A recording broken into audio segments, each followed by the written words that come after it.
So I wanted to make this video as a quick reminder that no matter how much time has passed, it's never too late to break the ice with someone. So there's this guy I've been working with for nearly 2 years now, and I'm actually about to leave this job in the next month. Yeah, it feels like I haven't spoken to that guy more than twice, 3, maybe 4 times at a push in this entire 2 years. I know he's aware of who I am. You know, you can't not be working in the same team. And we don't really work together, but we've just had so little to do with each other. And I haven't really been okay with that. He's been sitting like a few desks away from me this entire time, yet he's never really made an effort with me.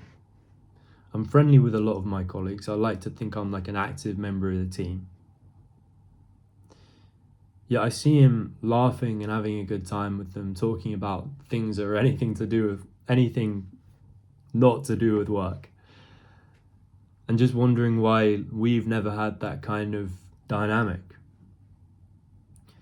And over time, I kind of grew to not dislike him, but I didn't really have any kind of positive feeling towards this guy. And the thing that did it was I always make a big effort to, when I come in, I always say good morning to people. When I leave, I always say goodbye. I'm not antisocial. Even if it's my colleagues who I don't really speak to that much, I always make an effort with that. Yeah, he would never return the favor.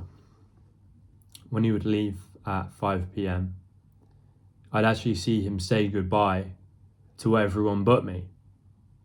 Imagine everyone else is sitting over here. I'm like the one guy on the other desk, and he just walks right past me. And yeah, I think over time I kind of developed these feelings towards him. Kind of maybe looking at him as a bit of a dickhead. Like, who does this guy think he is?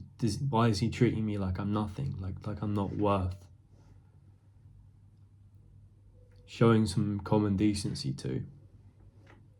And maybe like those feelings got worse in the last few months even, because the situation kind of dawned on me like, wow, we really haven't spoken to each other the whole time. He's just not friendly at all. And looking back, I think some of these feelings might have been as simple as like, I think on a human level, we're always protecting ourselves from rejection.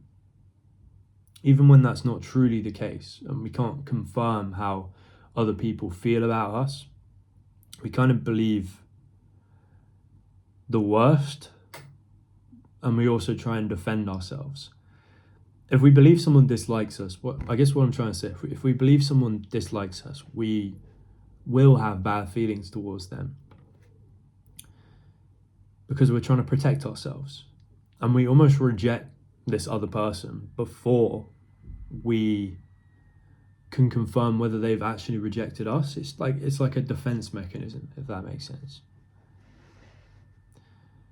But yeah, yesterday I was cleaning up my coffee cup in the cafeteria, and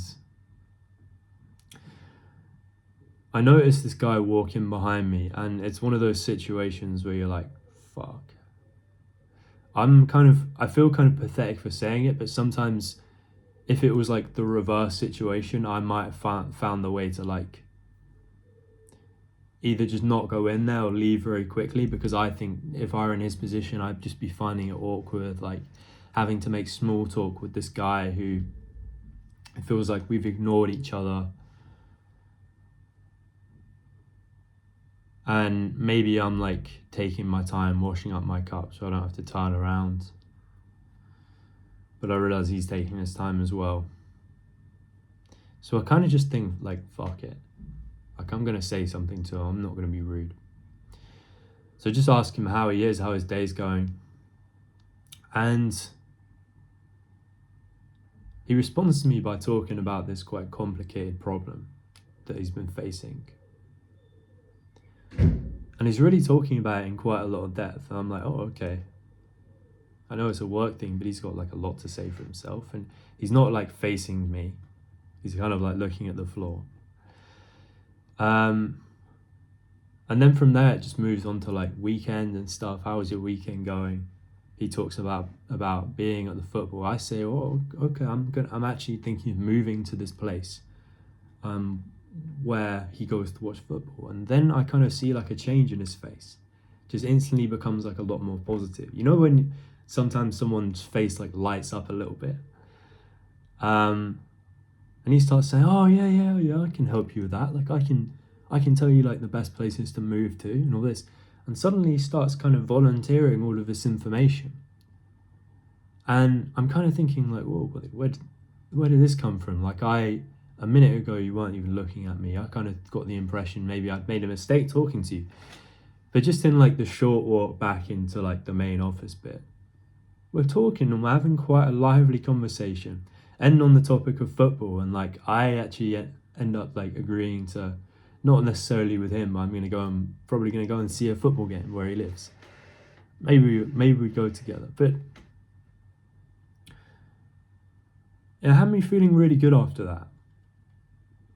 And I think it kind of confirms, it's what everyone says, but we don't always follow this advice. Sometimes all it takes is going first. Sometimes everyone has like the same thought that you have, especially in those situations where it feels like an uncomfortable amount of time has passed without either of you really making an effort. So would it be awkward to start trying suddenly?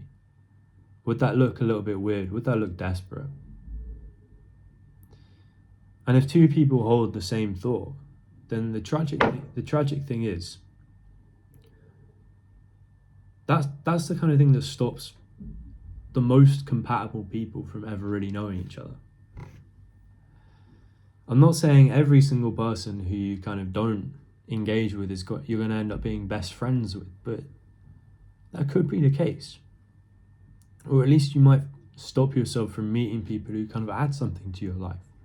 If you're at work, you might as well kind of talk to the people around you and kind of explore what they have to offer. But yeah, when both people kind of hold those thoughts at the same time, relationships kind of go to die. And you both kind of leave at whatever point thinking that they've rejected you or they don't think you're worth it. I don't know what this guy was thinking. I mean, maybe he sees me as like the kind of fuck happened to my light, as kind of like the unfriendly one, the guy who hasn't made an effort with him. And I mean, he wouldn't be wrong there. Not everyone in your life is gonna like put in that initial effort. Sometimes you need to go first. But all it takes is just breaking the ice, showing an interest in them, being able to hold a basic conversation even. Sometimes that's enough. And I'm not suggesting that this guy is going to end up being one of my best friends. Like, I know that's probably not going to happen. I'm gonna leave soon. But Rome wasn't built in a day. I've made a lot of other friends, not in one day, but over a period of time, where small interactions turn into larger ones. Day by day, you become more friendly. And you know what really made me smile is today, another day gone by where I didn't speak to him. This was more because I was busy. I've got to like study for this exam. But as he got up to leave and said goodbye to everyone, finally walked past me and he said goodbye. And I thought, wow, like that's the difference one conversation can make. Like, he clearly feels comfortable enough to do that. I don't know, that just made me smile. It's something kind of small, but I think if we're going to maximize the fun that we have on this earth, and we're obligated to spend time at our job, then we might as well enjoy it and the company of the people around us. But yeah, that's all I wanted to say. Don't be afraid to go first. Doesn't matter how much time has passed, people are more open than you think. Take care.